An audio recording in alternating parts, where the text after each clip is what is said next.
Hello and welcome to another episode of R&R's Ask the Expert. I'm Kayla McGowan, editor-in-chief, and today we're talking about something that is really overdue that can help us advance and change our industry for the better. It's modern restoration and the power it has to help grow key partnerships in the day-to-day things that we do. Today's special guests are Klark Brown. He is the co-founder of Restoration Advisors, and Mike Ellis, a regional sales manager at Aramco. So, without further delay, please welcome Klark and Mike. Thanks, Gil. Good day. How are you guys? Thank you for joining me. I'm so excited to talk about this amazing initiative and the hopes that we have it will take off and change the industry in a much needed direction. And, I think it's great to have you guys both here and just show the power of partnership and collaboration and what it can do for our industry. So I'm sure people are probably wondering, what the heck is modern restoration, right? Like that's probably like, what the heck is that? What is it and what does this partnership mean for the restoration industry? I'm going to toss this one up to Klark and then we'll go over to Mike and hear his insights as well. Thank you. Thank you. Yeah, modern restoration it's something that we've had in our minds in our coaching, teaching, mentoring for years. And I really think that all industries really don't do a service for themselves, for their teams and their company and their industry when they don't evolve with the times. We tend to get very comfortable as in any commerce business. We get very comfortable in the way things have always been done because sometimes that was successful, sometimes less so. And change is really, really hard, especially when there's a lot of changes that can be made and you don't know which to make. So we've been working really hard for years, and it kind of weaves into all of our coaching. Modern restoration is let's just continue to evolve, and everything around us is evolving. Let's just make sure we're actually keeping pace and leveling the playing field and involved in the conversations that we need to be in. And that's what our partnership with Aramco, I want to bring that because I think that's mutually beneficial to all of Mike's customers and the whole industry in a whole. Yeah, 100%. Well said, Mike. Do you have additional thoughts on that? Yeah, I think that I've always had kind of the motto or the mantra that at Aramco, we like to build partnerships, not just transactional relationships. I think we're really good at the supply aspect of the business, which is really important because contractors need to have supplies to do the jobs, right? Yeah. And, we're out in the field talking to customers every day, and they hear their customers, different challenges they have with their day-to-day business. And so we're trying to do something to address that aspect of it, the non-traditional supplier to contractor relationship. Like, how can we be better partners to our customers?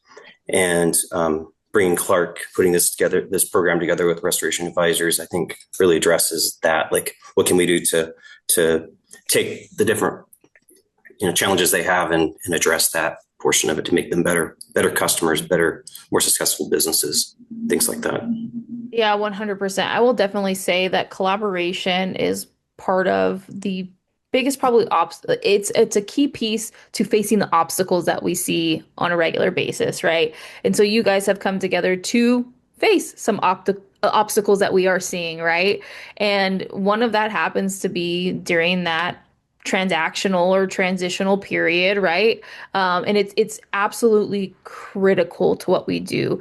And it's not just, our vendors, it's also with the restorers that go to our customers. So why is this collaboration so crucial during the process of restoration, whether it's on a large scale or small scale, and leveraging this partnership? What does that mean for our industry? Klark, I'm going to toss this one back up to you and then back to Mike, but this collaboration just shows how important, partnerships can move mountains on both the equipment side, but also the training side and even like emotional intelligence, right? Yeah. I will tell you that, and to piggyback off of the partnership, I'm extremely surprised because what the word that comes to mind is reach. We live in a very loud, noisy, attention deficient world. Everyone's fighting for attention. And Aramco has a lot of trust already with people that are really showing up at the place trying to get better.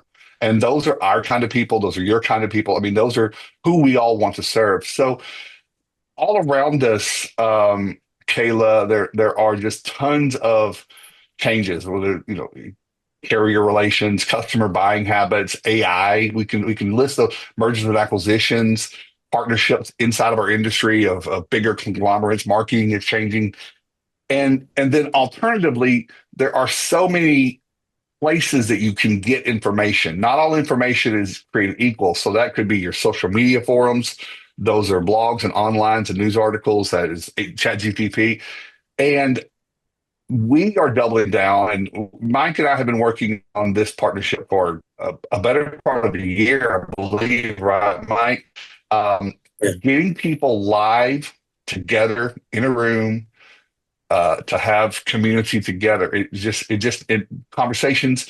That's a whole different dynamic than the abyss of online world where it's grab something, go, forget about it until the next thing distracts you. But locking into a 1-2, whatever, we're going to have multiple different classes throughout the year, but locking into a group of people, it's the way I have found to really make good change. And I'm hoping that's what this is going to be. Yeah, I definitely would agree. And I think, Mike, you can kind of weigh in on how long this has taken, but also why it's so important. And you said it, Clark, getting people in a room, right? Having a common, theme or common problem that you would like solved, or whatever the case may be, but getting the right people in the room to help advance it. So, Mike, what are your thoughts on that? Do you have any additional thoughts on what Clark said? Yeah. Yeah. Kind of speaking to getting people in the room and sharing ideas. What was really Clark and I have been talking about this for several months, and then he met with my team a couple of times on a Zoom call. But then week before last, he flew into Dallas. We had our 2026 planning meeting.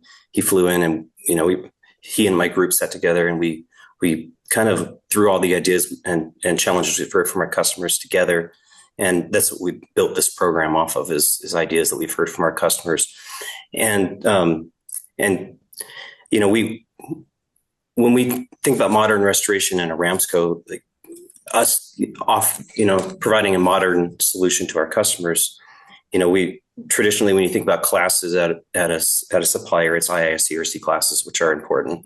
But this is doing something like this is something that's overdue, much needed, and goes beyond the IICRC technical aspect of it. It's sharing ideas, trying to solve challenges that restorers have had. And then one of the cool things that Klark's doing with the class is, again, bringing people in the room. He's bringing successful customers that he's helped throughout the years into the classes to kind of add different perspective to it. So it's going to be a really cool, dynamic event that I'm excited that we're rolling out. Yeah, and I will definitely say it kind of melds the worlds of like older generational, younger generational, and then the people who are sitting in the middle where it's like, do I ever want to become an owner or do I just kind of sit where I am or maybe, look at the operations or become like a PM or whatever the case may be. Some people don't ever want to sit in that owner seat, but they still have to have the knowledge. They still have to have the skill set. And I think one thing that we've really seen is technical skill set is great, right? Your IICRC courses, Normie, RIA offers stuff, the AGA events are great and things like that. But what about the soft skills? I think that's one thing that is really heavily neglected, and networking is part of a soft skill, if I'm being quite honest. And so you guys are kind of bringing all of those worlds together where it's still very driven by our industry, right? Let's be real here. This is an event that kind of gives you, or events, excuse me, that gives you the opportunity to not just have technical expertise in the room, but business management, networking, marketing. You're providing like a world of everything, if I'm being quite honest, because you have all the people in the seats that wear different hats. And that's truly what makes a huge difference. So with that being said, I'm going to toss this next question up to you, Mike. What does Aramco's role go beyond products? Like, where does it go beyond the products world to become a resource for growth and success? And I know you guys have always held trainings at your facilities, but how does your role go beyond the products and outside of, your IICRC trainings? I know this is one way to do it, but I also know that you guys are really big in networking and attending other training events. I met Eric Van Dusen at Global Catastrophe. So I know you guys are out there, but I don't know if people are really in tune with that. So what does that look like for a Ramsco? Yeah, we're obviously not the only company out there that distributes supplies and equipment to restoration companies. And for the most part, us and our competitors sell the same or very similar items, right? We all sell tape, poly bags, disinfectant. There's some differences.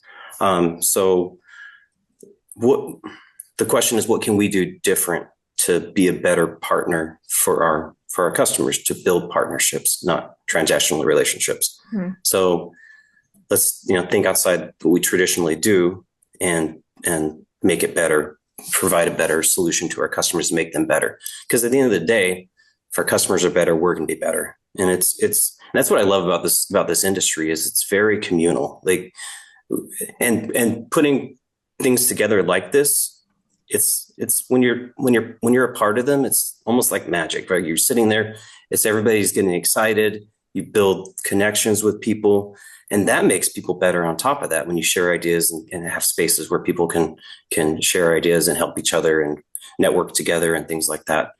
So that's kind of the vision that we're going for here. And we're excited to bring Klark into it.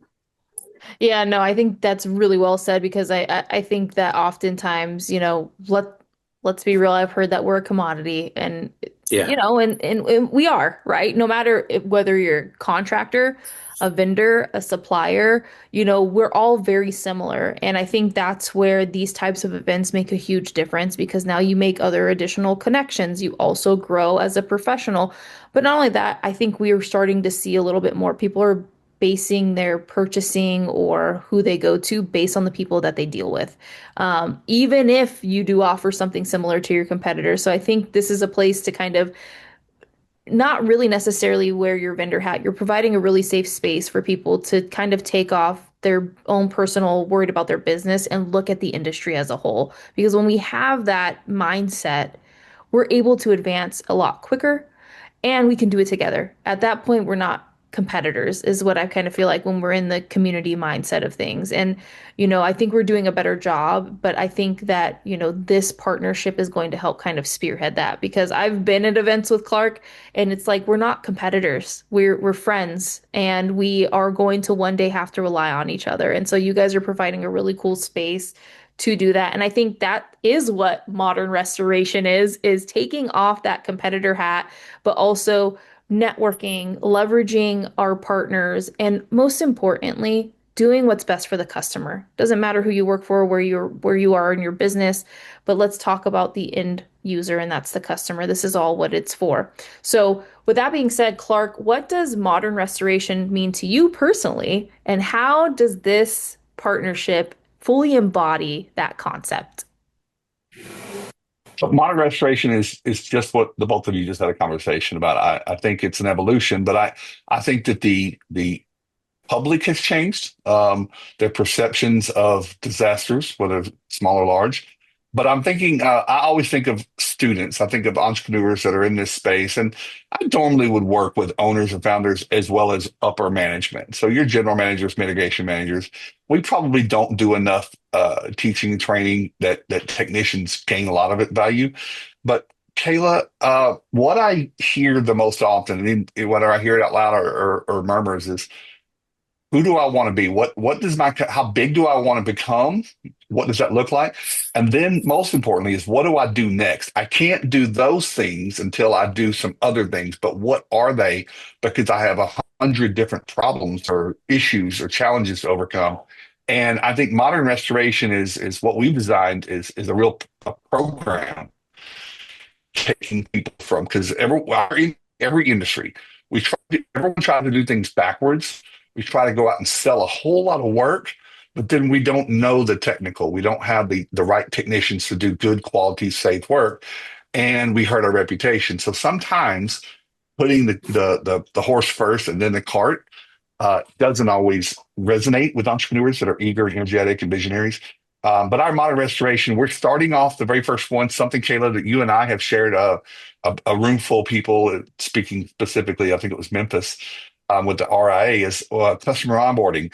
It's not the biggest, most glamorous, sexy subject in the industry, but what it does address is something that the modern restorer is facing more, which is getting paid for good quality work, a profitable amount, and being able to substantiate it with other stakeholders that are in the way, and without feeling like a bad guy, without feeling like someone in your market who's just out for profit, not for people. So we have found a great customer onboarding that can position the restorer as the trusted professional, but under these examples, under these terms, under these conditions, we'll do this right in a safe, good, clean, fulfilling way to execute that conversation at the kitchen table with the customer or at a desk or something like that. No, I think that it's really key. We have to remember that the foundation of our success is customer service Hmm. and customer onboarding. Like, let's be real. And it's in all facets of what we do, from the vendor side of things to the contractor and even the carrier. Let's be real. We all have to have some type of customer service. And I think that this helps bridge the gap essentially between all of us. And, there will be vendors there, right? You yourselves, you're essentially vendors, right? And so now Hmm. you'll be able to hear additional pain points, which now you can actually relay to the industry and amongst your teams to kind of help us evolve and propel forward. Mike, did you have anything else to add? I know we kind of have all been on the same page about this, but is there anything else that you'd like to add about, what the concept means to you guys at Aramsco, implementing this mindset of modern restoration? Yeah, I mean, we we'd like to be at the forefront of the hottest new products, the hottest technology. We have great relationships with manufacturers and vendors, and that's super important to us, and we'll always continue to do that. So, how do you take that same approach and offer the latest and greatest and in other aspects of the business? And that's what this is. It's giving a modern perspective to education on top of what we currently focus on. So, yeah, I'm super excited about this. Yeah, and I would definitely say you mentioned technology and like all of that. Like, let's be real here. 2025 has been all about AI and technology, not Yeah. about customer onboarding. I've heard sprinkles of, company culture and things like that, but this year has really shown us that we need to do a better job at not really multitasking, but having the channels all focused on in an evenly spaced mindset. And unfortunately, in 2025, I think we saw customer onboarding or customer success and even company culture and things like that not be at the forefront as much as technology and AI. And so I think you guys are filling a really big gap, especially at the beginning of 2026, and saying, hey, let's refocus and make sure that we're giving every single thing in our space the attention that it needs. And let's start with the most important thing, customer onboarding. So you guys have done a really good job. Like, I'm super excited to like see it all flourish because we can easily drowned out things that are important by looking at the new shiny thing. And that's in every industry. It's not just ours, right? And so we just have to really refocus. And what better way than to do it at the beginning of the year and just see it evolve over the year and the years to come. So, Mike, I'm going to ask you this. How does this partnership help support, those who help others, which is not just vendors, but contractors supporting customers, and ultimately drive success? And I think you kind of just said this in your last answer without even knowing this question, really. Um, but how does this help you guys? I know you like to be at the forefront and you like to push change and help, but how do you foresee this, shaping a new 2026, if you will, and how are you guys going to be able to support others, maybe that you haven't really supported before? Yeah, I think this expands our reach to our customers, and brings hopefully brings a new audience to us, and then also makes the current audience better. It's New Year, so it'll be a New Year's resolution to to implement some new strategies into your business, and this happening at the beginning of the year gives you that opportunity. So I think we can always get better. I always at the beginning of the year look back and have self reflection and say, what can I do better in this next year, and try to implement it into my day to day habits and strategies and things like that. So Klark has a what I call a servant reputation. not only in the industry, but just in life in general. So bringing him into this and introducing him to our customers, he's the perfect fit for that. Yeah, well said. Definitely Clark is one who leads with his servant heart, if you will.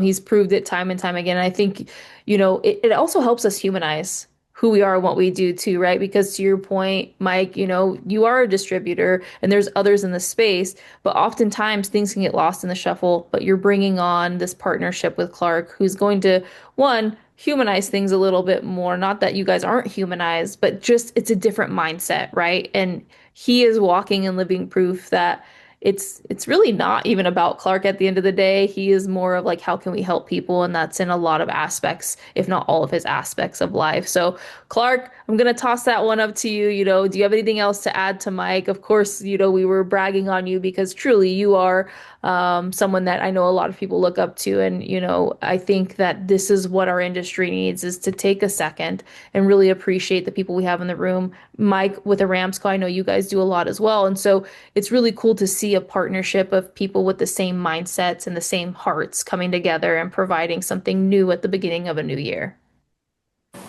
Well, Kayla, I think I want to give you guys both. I didn't even tell Mike about this, but we had before we had our sales meeting on, I want to say it was Wednesday, we had an evening uh,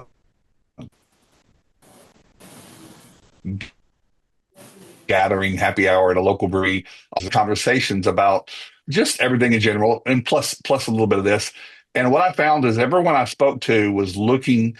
They have conversations with their clients that they don't always have a solution for.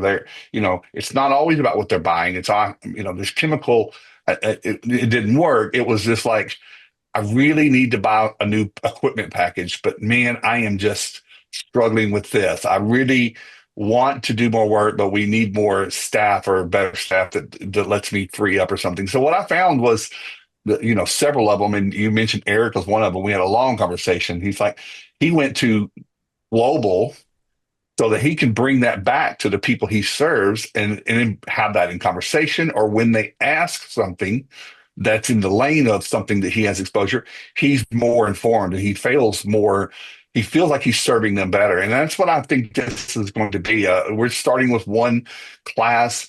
We've all agreed that we're going to have a very particular manner in which we gather feedback and listen to other needs and desires and interests so that we can expand and iterate.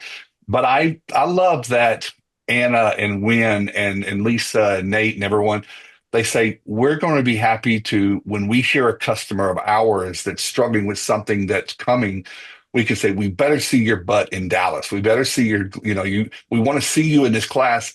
It's priced so cheap that probably gas costs more to get there than it does to go. So we want to see you there because I think you'll leave with a aha moment. And then the excitement I saw in each of his team members just fired me up even more. I came back home and told Toby that said, this is going to be great. This really, I think we found something that we can really sink our teeth into for a multi-year plan. So that was my impression of it, of how much more valuable they can be.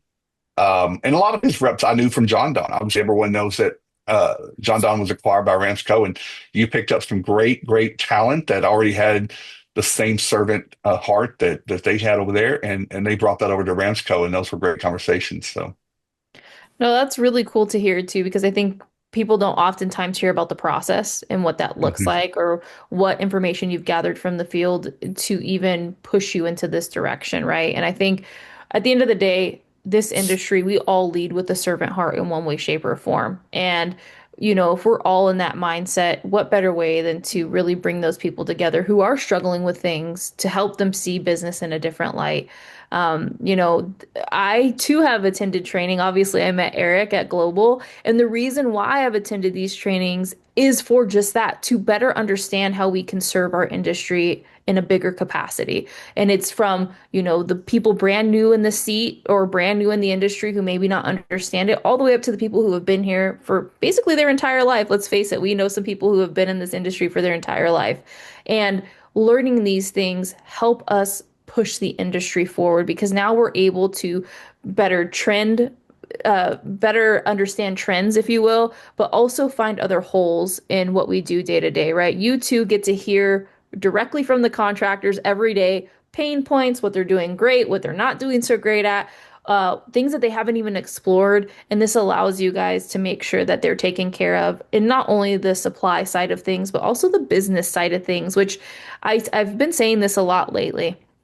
We're in a business that focuses on the technical side of things, using your hands. We are not business management people. And so when we have the opportunity to really uncover some things out of Klark's mind and out of those at Aramco, it will make a huge difference and set a 2026 up for success. I know this year was really hard for a lot of people. So, that's what I see. I see it making a change for the industry and something that we really need. I don't have anything else, Klark.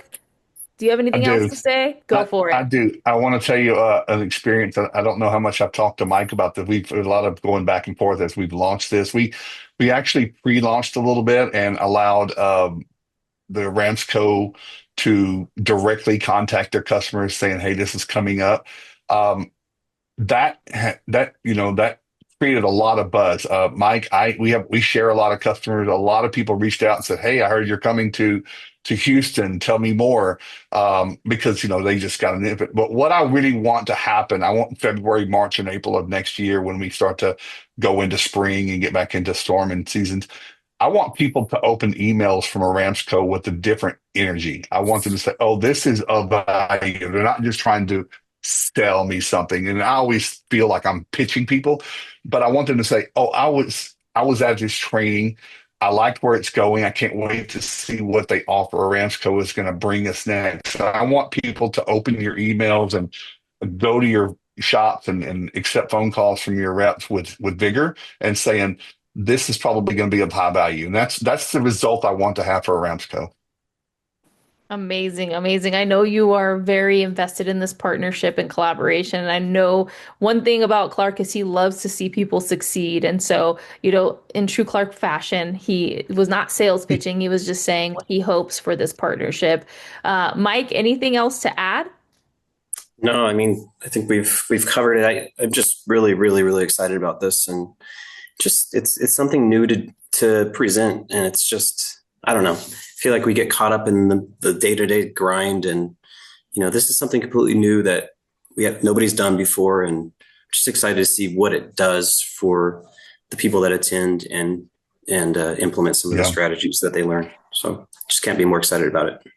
100%. I'm so excited to see how this all turns out. And we'll check in again with you in March and April and kind of see how it's flourished and what the feedback has been. And, for those of you listening, feel free to give your feedback to both Mike and Klark because that's what helps us advance forward. That helps them give you the education and training you're looking for, but also can introduce partnerships that may otherwise not have come to light. So, as always, thank you all for tuning in to this episode of Ask the Expert. Take care.